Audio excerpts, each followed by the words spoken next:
So hello everyone, this is Shubham Gaur and mister अपरिमित में आपका स्वागत है बच्चों।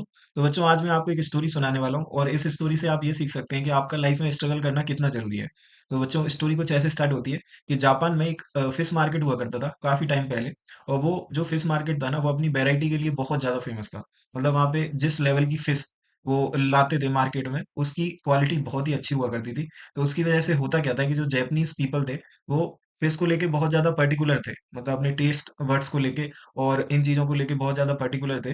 तो वो उसी टाइप की फ़िश खाना चाहते थे और वो टेस्ट उनके ज़हन में इस तरह से बस गया था कि उन्हें वो बहुत ज़्यादा पसंद आता था। तो धीरे-धीरे क्या हुआ कि उस मार्केट की सेल्स इतनी ज़्यादा बढ़ गई कि डेली बेसिस पे हज़ारों लाखों की मात्रा में सेल्स उनकी इंक्रीज़ होनी स्टार्ट हो गई। तो काफ़ी सेल्स हुई, तो लोगों को प्रॉफ़िट भी बहुत ज़्यादा होने लगा।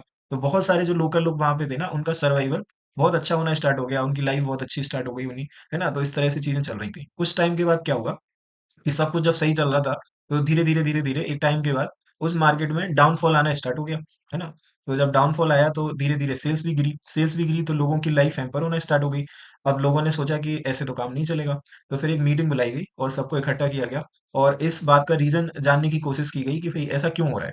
ये अचानक से हमारी सेल्स क्यों इतना डाउन हो गई है? तो फिर उसके बाद क्या हुआ कि वो सारे लोग ना वहाँ पे गए, उस प्लेस पे गए जहाँ पे उन फिश को रखा जाता था। तो एक तालाब टाइप का था, वहाँ पे वो सारी फिश थी और उनको उनका खाना मिल जाता था। तो उन्होंने क्या ऑब्ज़र्व किया कि इनको यहाँ पे हम रखते हैं ना, इनको इनका खाना मिल जाता है, तो कोई भी स्ट्रगल नहीं हो रहा वहाँ पे और कोई भी सर्वाइवल के लिए लड़ाई-झगड़ा नहीं हो रहा। सब लोग अपना खाना खा के एकदम खुश हैं और वो बिल्कुल भी मूवमेंट नहीं करना चाहते।